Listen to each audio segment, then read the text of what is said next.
Bonsoir à tous et bienvenue dans ce deuxième numéro de votre bulletin météo des législatives.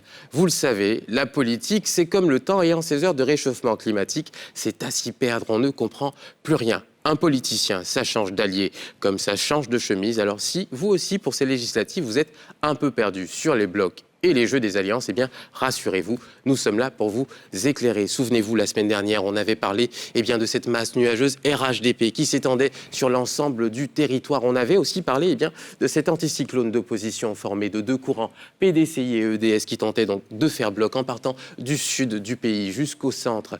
Une concentration inédite qui avait donné lieu à une dépression de petits partis d'opposition avec des cellules orageuses, alors que les prévisions pendant la présidentielle donnaient à penser à un front uni de cette opposition.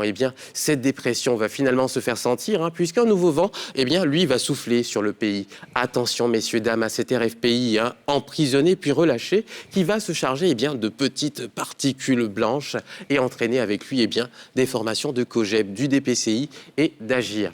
Cet air frais devrait notamment se faire sentir du côté de Bongouanou, d'Imbokro, à Lakota, à Abidjan et enfin à Blot-les-Quins.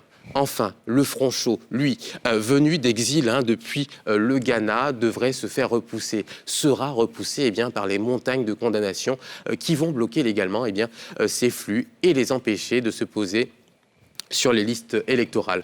On va terminer cette météo avec une citation de Georges Elgozi qui nous dit « La politique, c'est l'art de rendre possible ce qui est nécessaire et ce qui est nécessaire, c'est d'être élu. Il faut croire que pour notre politique, il est absolument nécessaire de se faire élire. Alors, on forme des blocs d'opposition. » Ce sera tout pour ce bulletin météo. Merci de nous avoir suivis.